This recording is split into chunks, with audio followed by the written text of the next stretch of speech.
Okay, so we are still in Unit 4. This is Lesson 5, but we've moved on to the selective breeding portion of the unit, which is only a couple of pages. So we will be having a unit exam the 9th of March. The 9th of March will probably be our unit exam. Okay, let's get started. So you're in your new packet. So we're going to talk briefly about selective breeding and hybridization. What's the difference between the two? And how are they related to one another? So selective breeding, we're going to choose organisms of the same species with the best traits and mate them together. And this is how they make purebred dogs, horses, crops. And then when you have hybridization, there you're mating organisms of different species to get some favorable traits that you might want to pass on to future generations.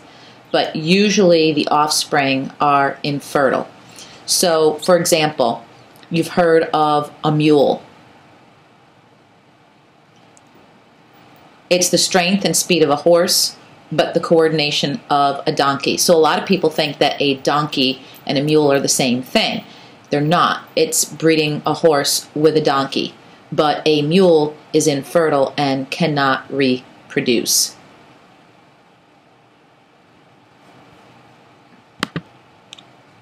What are some types of hybrids? A grizzly polar, which is the cross between a polar bear and a brown bear. You've heard of a beefalo, or maybe not so much recently, but in the past when this kind of stuff became very popular, it was the cross between a buffalo and a cow.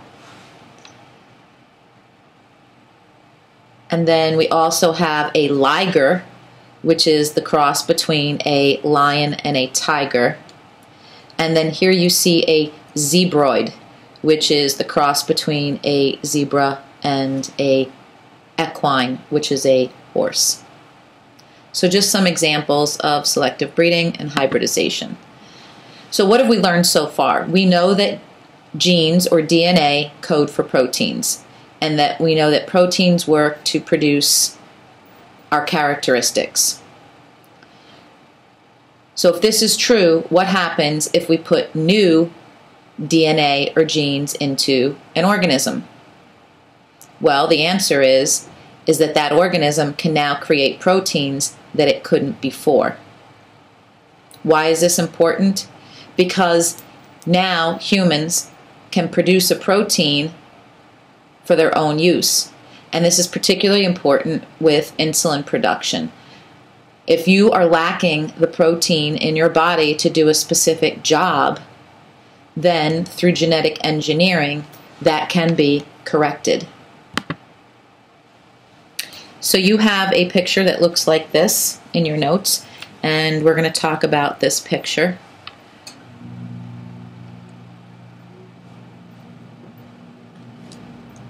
So this is a human cell here, and this is the gene, let's say, for human growth hormone. So we're going to look at a particular gene for human growth hormone.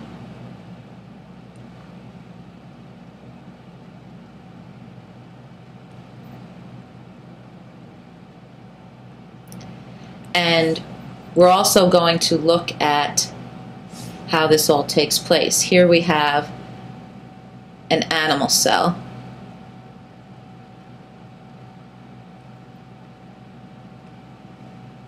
And this is called a plasmid, that circular thing. And here's some bacterial chromosomes.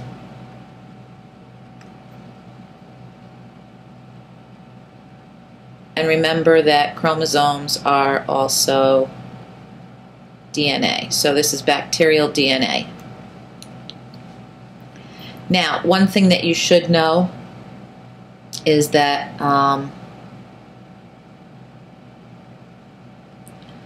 why are we talking about plasmids and bacterial cells? Well, because this is extremely important, okay? So I'm going to put this down here. Plasmids are found naturally in some bacterial cells.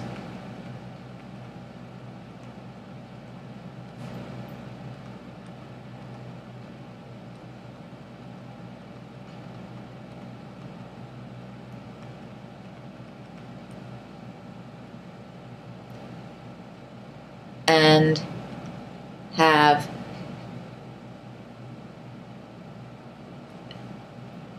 become important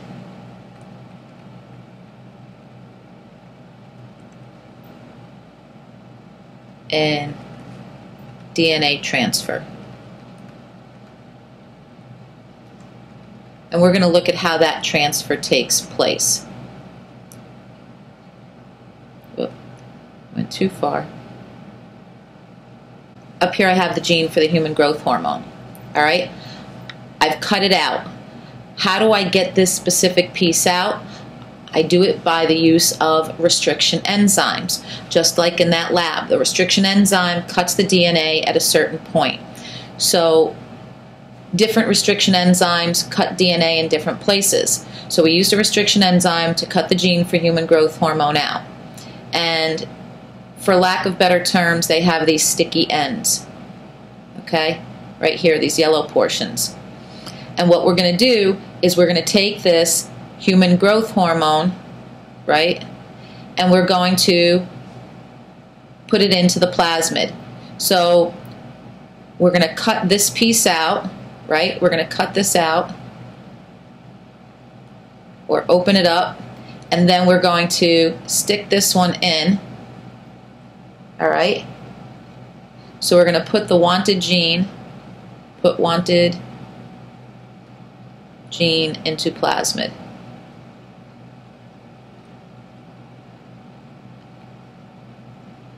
And then what you have, okay, is what's called recombinant, and we learned this word, DNA.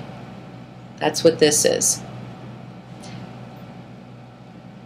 So this whole process of putting the new piece of DNA into the plasmid, that process right there is called DNA recombination.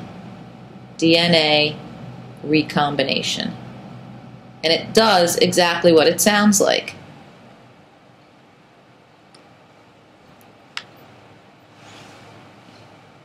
And in here now, right here, this purple part is the gene for human growth hormone.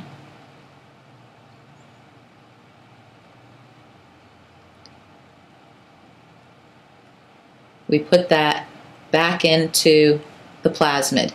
Then plasmid gets put back into bacterial cell. Plasmid goes back into bacterial cell.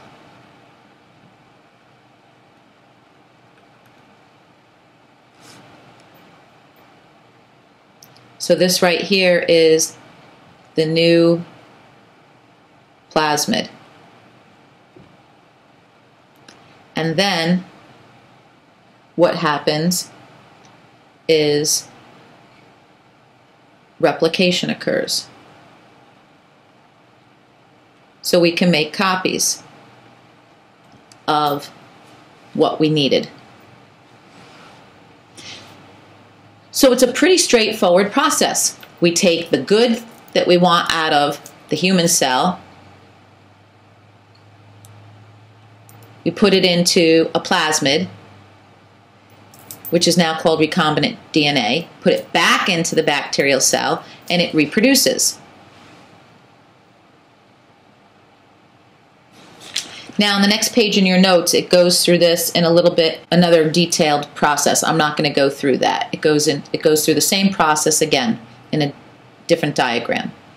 Let's go to the following page and let's talk about what are some uses for genetic engineering. Well, one of them I already mentioned is insulin. So we can use it for synthetic production of insulin, and also we can use it to possibly put back into a person that can't produce their own insulin, and perhaps they can produce their own. We can also use it for genetically modified foods,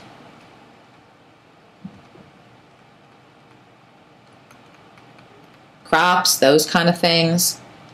And we can use it for selective breeding, which we talked about earlier. So why would we want to make a protein using bacteria? Well, there's two reasons. One, plasmids have a genetic marker.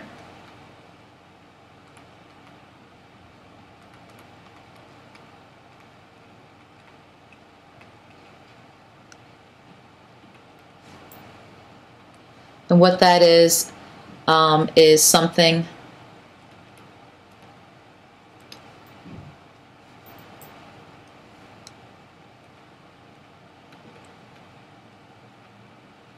that makes it easy to distinguish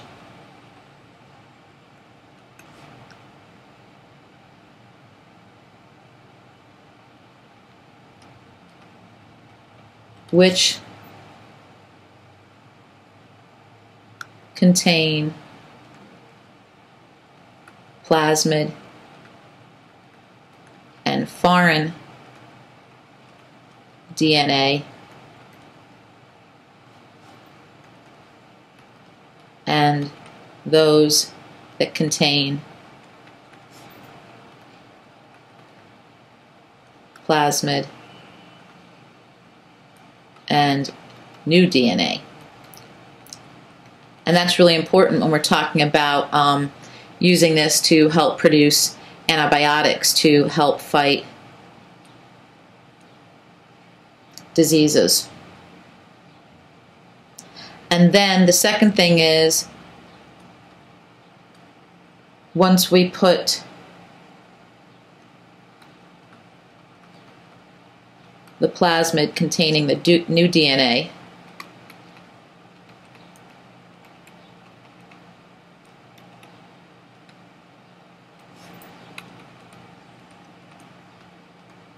back into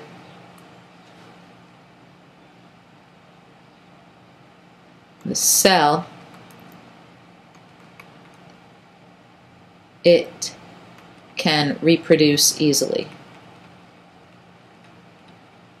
So we get lots of copies.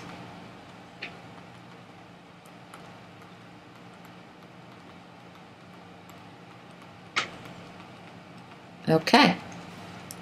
Cloning is where scientists take the egg from one organism and remove the haploid set of chromosomes, that's the single set. They take the diploid set of chromosomes out of the body and insert it into the egg. And then if you stimulate that with voltage, the egg cell will start the process of cleavage, and that's where it separates and goes through several cell divisions. Then they take the blastula and they implant that into a female's uterus, and then you can get an exact clone. And they did this with a sheep called Dolly, and I will show you a little video clip on that when I get back. Okay, that is it. Have a good day.